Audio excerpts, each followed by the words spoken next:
Asri Gunawan kembali bersama Anda di Berita Utama. Rentetan aksi disuarakan rakyat selama beberapa waktu terakhir.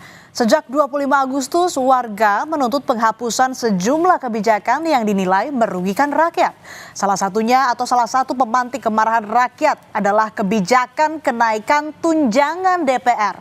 Rakyat muak dengan situasi ekonomi yang sulit, tapi wakil rakyatnya malah tak tahu malu bicara soal gaji dan tunjangan yang selangit. Jelas saja rakyat marah. Gaji dan tunjangan DPR yang fantastis seolah sengaja ingin menciptakan jurang sosial yang sangat lebar antara pejabat dan rakyat. Ketimpangan ekonomi antara anggota dewan yang terhormat dan rakyatnya yang jelata terpotret sangat jelas, saudara.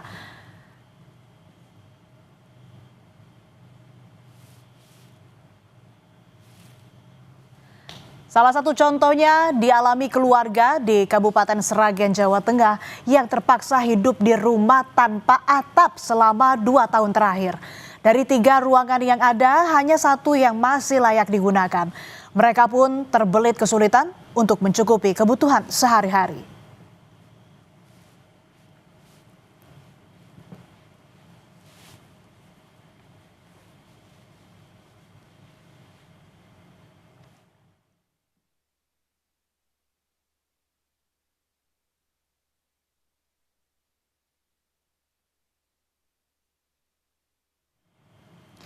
Di Sukabumi, potret miris kemiskinan juga dialami bocah berusia 3 tahun bernama Raya. Ia meninggal usai terinfeksi cacing gelang. Kondisi diperburuk dengan situasi keluarga dan lingkungan tempat tinggal Raya. Kondisi ibu dan ayah Raya mengidap penyakit serius. Belum lagi rakyat miskin kota yang terpaksa bertahan dan menyambung hidup di pinggiran ibu kota Jakarta. Rakyat merasa terimpit oleh berbagai pajak yang dikenakan negara.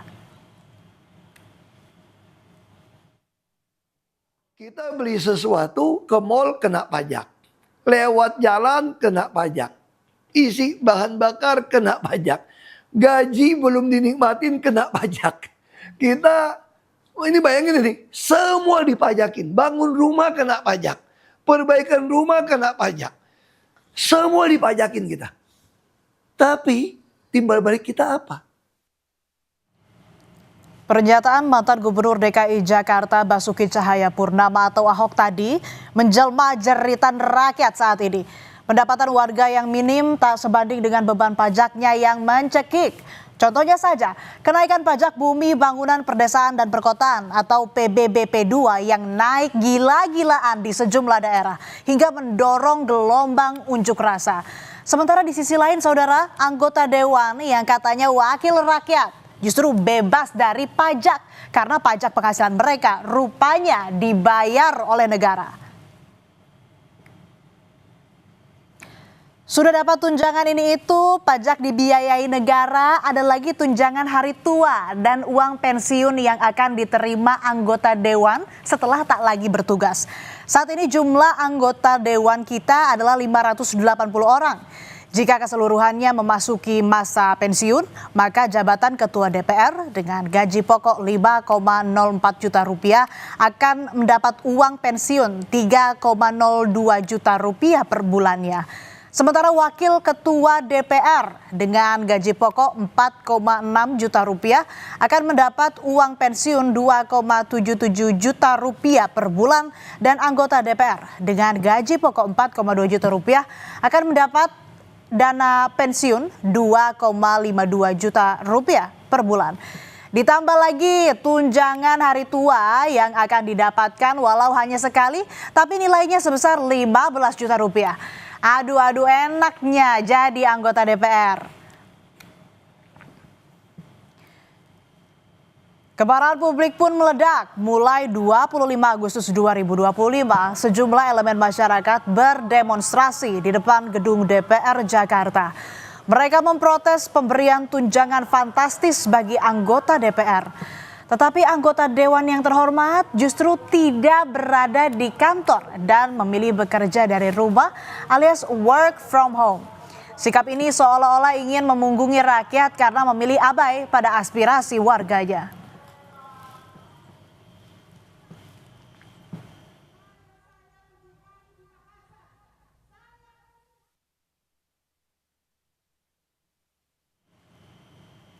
Tak puas karena aspirasinya belum juga didengar oleh DPR, unjuk rasa berlanjut hingga berhari-hari, bahkan tak sedikit pendemo yang bertahan di depan gedung DPR serta melanjutkan aksinya hingga malam hari. Merespons gelombang unjuk rasa selama hampir sepekan yang menelan sejumlah korban, Presiden Prabowo Subianto akhirnya muncul dan menyebut DPR akan mencabut kebijakan tunjangan untuk anggotanya, termasuk moratorium kunjungan kerja ke luar negeri dan tunjangan rumah dinas anggota DPR yang mencapai 50 juta rupiah per bulan. Namun pernyataan Presiden serasa belum menjawab akar permasalahan yang menjadi kritik publik, saudara. Yang juga menjadi salah satu tuntutan yang digaungkan adalah soal pengesahan rancangan undang-undang perampasan aset. RUU yang masih sekadar manis pemerintah yang belum terrealisasi. Padahal bila RUU perampasan aset disahkan, ini dapat memberi ruang bagi KPK untuk leluasa menyita aset yang diduga hasil tindak pidana korupsi. Pengesahan RUU perampasan aset ini penting sebagai wujud nyata komitmen pemerintah dalam upaya pemberantasan korupsi secara menyeluruh dan berkelanjutan. Keinginan rakyat menuntut keseriusan negara menindak koruptor tercermin dari sejumlah unjuk rasa. Salah satunya kedatangan warga Pati ke gedung KPK Merah Putih.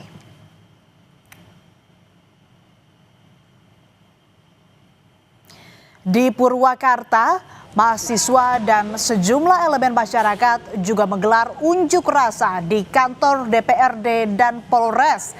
Mereka menyampaikan sejumlah tuntutan, diantaranya soal pengesahan rancangan undang-undang perampasan aset, pembatalan tunjangan DPR, hingga pengesahan undang-undang ketenagakerjaan tanpa Omnibus Law.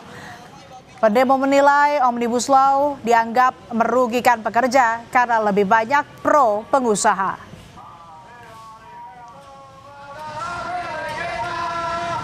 Di sini kami menegaskan, kami menuntut pemerintah dan DPR untuk segera mengesahkan RUU perampasan aset sebagai langkah konkret. Lalu yang keempat, sahkan RUU ketenagakerjaan tanpa Omnibus Law. Presiden Prabowo Subianto sebelumnya telah menyatakan dukungannya terhadap pengesahan RUU perampasan aset saat menghadiri Hari Buruh Nasional pada 1 Mei lalu di Monas, Jakarta.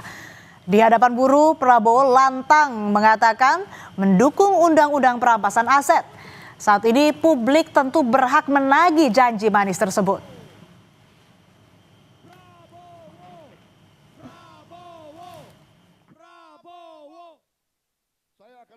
Saudara-saudara, dalam rangka juga pemberantasan korupsi, saya mendukung undang-undang perampasan aset. Saya mendukung. Enak aja, udah nyolong, nggak mau kembalikan aset, gue tarik aja deh itu. Setuju?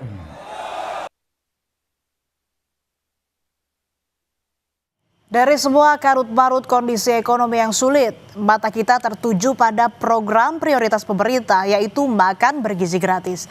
Program MBG diketahui menelan anggaran sebesar 171 triliun rupiah di tahun 2025 dengan target 82,9 juta penerima manfaat. Bahkan pemerintah berencana menggelontorkan anggaran 335 triliun rupiah pada tahun 2026 untuk MBG. Jumbonya anggaran yang dialokasikan juga jadi alasan pemerintah melakukan efisiensi anggaran besar-besaran. Efisiensi anggaran juga berdampak pada berkurangnya dana transfer daerah yang membuat mau tidak mau kepala daerah akhirnya menarik pajak yang besar dari rakyat.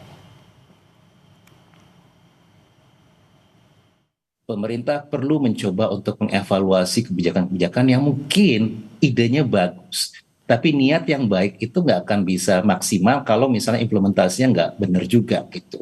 Jadi mungkin pemerintah bisa mengevaluasi program MBG bertahap deh, jangan langsung gede, biar nanti dananya tuh bisa dialokasikan buat hal-hal lain yang lebih penting, yang bisa mengadres masalah yang terjadi selama ini. Untuk meredam kemarahan rakyat, pemerintah jangan lagi berbasa-basi soal janji.